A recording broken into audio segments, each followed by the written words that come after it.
Hey guys, welcome back. This is Mukami, the environmentalist, and today I want to talk to you about the real deal of registering now as an associate expert. Remember, in the past videos, if you have not watched them, go watch them first so that we can be able to flow together. So we talked about what you need, the qualifications. We said you need to have your CV. I hope you have it. We said you need your degree certificate. I hope you have it. And we said you need evidences of training. If you've trained as an environmental expert, then I need those evidences. And we said if you did it in school, then you need your transcripts. If you did it outside school, maybe as a course, then you need that certificate. And if you have it, then we said the first thing you do is to create an account. And we already created an account in the previous video.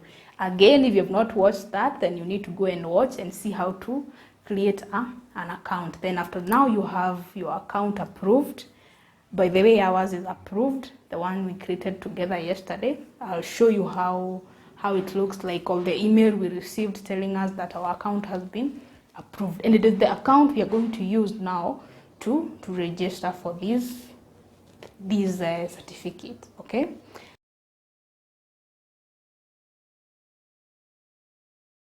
So the process of registering is online, like I said, and we are applying for an associate expert.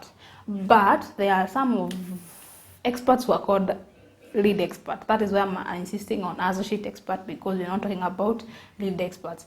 But if you want to know the qualification of the process of registering as a lead expert, please link me up in the comment section and I will show you how. Or if you want to see me doing a video on lead experts, then please let me know in the comment section below and we shall do this, okay? So for now, you have your documents and your account is approved.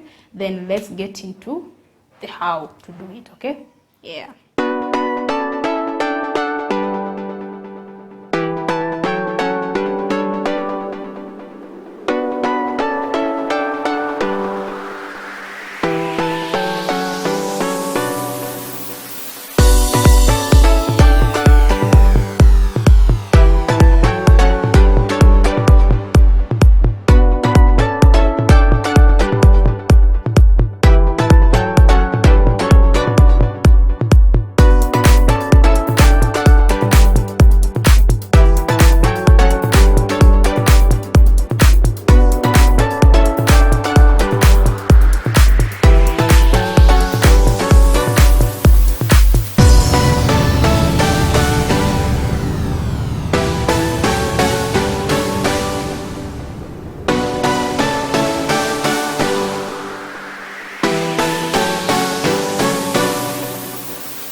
hope you have enjoyed the video. I did not submit my that form because I already have a certificate. I told you you only apply once, so I have already applied. Like I told you, I have mine here. I have mine, so I cannot apply again. That is why I did not submit, but yours, please submit. Okay, yes. And like we say, it takes about 30 days. And if you liked this video, of course, let me know in the comment section below. Give it a thumbs up. If you want to see more of these videos, if you're liking this, then you may consider subscribing. Yes, there's a subscribe button down there. Make sure to subscribe so that you can watch more and we can learn more on environment. And by the way, if you have any question you feel like you want to ask, or any inquiries, please let me know down in the comments section below. And so guys, till next video, keep safe and God loves us all.